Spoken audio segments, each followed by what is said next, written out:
အားလုံးပဲမင်္ဂလာပါ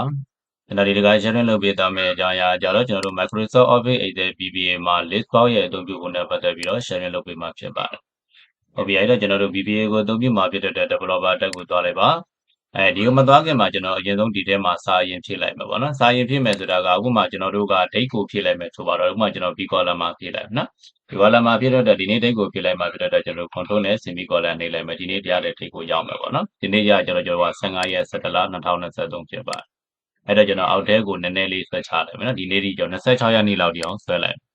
အဲ့တော့ဒီမှာကျတော့ကျွန်တော်ထည့်ထားတဲ့စာဒီဘယ်ကထည့်ထားလဲဆိုကျွန်တော်က B1 ပြီးတော့ B အတွဲတီပေါ့နော် B1 ပြီးတော့ B12 ကိုကျွန်တော်စာဖြည့်လိုက်နေပြီးတဲ့ခါကျရင် developer တက်ကိုသွားမယ်သွားပြီးတဲ့အခါမှာ Visual Basic ကိုတစ်ချက်နေပြီးတဲ့ခါကျရင်ကျွန်တော် user form ကိုသုံးမှာဖြစ်တဲ့အတွက်ကြောင့်လို့ဒီနေရာမှာ insert user form ဆိုတာရှိတယ်အဲ့ဒီမှာတစ်ချက်နေပါနေပြီးတဲ့ခါကျရင်ဒီထဲမှာကျွန်တော်တို့က list box လေးကိုသုံးမှာဖြစ်တဲ့အတွက် list box ကကျတော့ဒီနေရာလေးမှာရှိတယ်ဒီမှာ list box ဆိုတာပေါ့နော်အဲ့မှာမောင်းတဲ့ကလေးတစ်ချက်ပေးမယ်ပေးပြီးတဲ့ခါကျရင် list box ရဲ့ size အကြီးအသေးအနေထားတော့ကိုပါဘူးဘလို့ကျင်တယ်လို့အနေထားကိုဆွဲပြီးတော့သုံးလိုက်ပါဗျာနော်ဒီလောက်ထားလိုက်ပါဟုတ်ပြီအဲ့တော့ကျွန်တော်ဒီနေရာမှာ list box ကိုခေါ်လိုက်တယ်နော် list box ခေါ်ပြီးတဲ့အခါကျရင်ဒီထဲမှာကျွန်တော်ကအခုဒီအတွင်းထဲမှာသွားပြီးရေးခြင်းလဲရေးလို့ရတယ်နော်အတွင်းထဲမှာမရေးဘဲနဲ့ဒီနေရာမှာအလွယ်ကူဆုံးဘယ်လိုရေးလို့ရလဲလို့ဆိုရင်ဒီအောက်ခြေနာလေးကိုသွားလိုက်တဲ့အခါကျရင်ကျွန်တော်ဒီနေရာမှာ row sort ဆိုတာတွေ့ရလိမ့်မယ်နော်ဒီ row sort ရဲ့ဒီဘေးနားလေးမှာမောင်းတဲ့တစ်ချက်နေမယ်နေပြီးတဲ့အခါကျရင်ကျွန်တော်တို့ကဘယ်နေရာငါဟာကိုဘယ်စာကိုဒီထဲမှာပေါ်သေးခြင်းလဲနော်ပေါ်သေးခြင်းတဲ့စာကိုရေးလို့ရတယ်ဥပမာကျွန်တော်ဒီနေရာမှာ C1 နဲ့မှာရှိနေတဲ့ B column B1 ပြီးတော့ကျွန်တော်တို့ B12 မှာရှိနေတဲ့စာသားနော်ဒီစာသားတွေကိုကျွန်တော်တို့ item list box ထဲမှာပေါ်သေးခြင်းအားကြောင့်မို့ကျွန်တော်ဒီနေရာမှာ row sort ကိုပြန်သွားလိုက်နော်ဒီနေရာအပေါ်နားလေးကိုနည်းနည်းပြပြအဲ့တော့ဒီ row sort ဆိုတဲ့နေရာမှာဘယ်လိုရေးမလဲဆိုရင်ကျွန်တော်ဒီနေရာမှာ C1 နော် C1 လို့ရေးပြီးတဲ့အခါမှာနောက်မှာ exclamation mark ကလေးကိုခံပါ C1 exclamation mark လို့ခံပြီးတဲ့အခါကျရင်အခုလောလောဆယ်ကျွန်တော်တို့သွားထားကျင်တာဒီရှေ့ဆက်စာရိုက်ထားတဲ့ set ကကျွန်တော်တို့ B1 column to B20 ဖြစ်ပါတယ် B1 ပြီးတော့ B12 ကိုကျွန်တော်စာရိုက်ထားတယ်ပေါ့နော်ဒီအနာခေါက်လိုက်အနာခေါက်လိုက်တာနဲ့တစ်ဖက်မှာကျွန်တော်တို့ရေးထားတဲ့စာသားတွေအကုန်လုံးကဒီထက်ကိုဝင်လာမှာဖြစ်ပါတယ်အဲ့တော့ဒီ list box ကလေးကိုတစ်ဖက်မှာပေါ်သေးခြင်းကြောင့်ဒီမှာ run လိုက်နော် run လိုက်တယ်ဆိုလို့ရှိရင်တစ်ဖက်ရှိတယ်မှာကျွန်တော်တို့အခုလိုပုံစံမျိုးနဲ့ဒါဖော်ပြမှာဖြစ်ပါတယ်ဒီမှာကျွန်တော်တို့ scope bar လေးလည်းကြိုက်သလိုဆွဲပြီးတော့သုံးလို့ရတယ်ပေါ့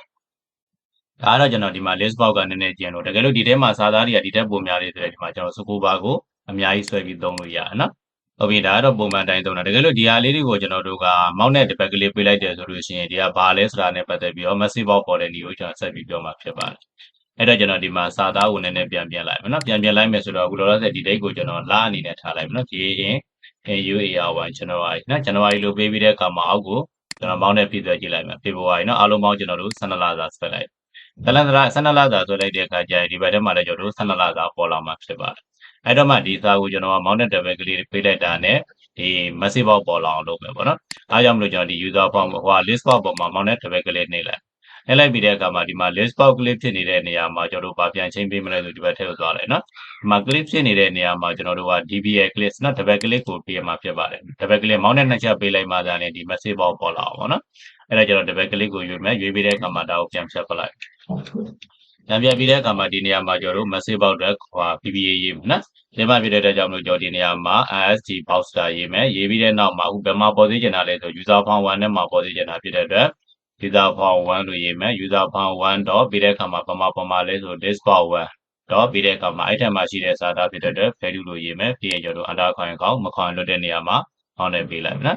ပြီးတဲ့အခါမှာဒါလေးကိုကျွန်တော်တို့ run ကြည့်လိုက်နားလိုက်တယ်ဆိုဒီမှာကျွန်တော်တို့ Excel ဒီ sequence ရဲ့ဒီအလဲကောင်တက်မှာသူလာပေါ်တယ်ပေါ့ဗျာနော်အဲ့တော့ဒီမှာကျွန်တော်တို့ကအခုဒီပေါ်မှာ mount နဲ့ double click ပေးလိုက်မယ်ဆိုတာနဲ့ဒီမှာကျွန်တော်တို့ February ဆိုတဲ့ message ပေါ်တယ်ဒီနေရာမှာ April ဆိုရင် April ပေါ့နော်ကို mount နဲ့ double click ပေးလိုက်တာနဲ့ message ပေါ်လာမှာဖြစ်ပါတယ်ကြည့်အားဆိုရင်အားလုံးပဲစင်ပြေကြပါသည်ခင်ဗျာ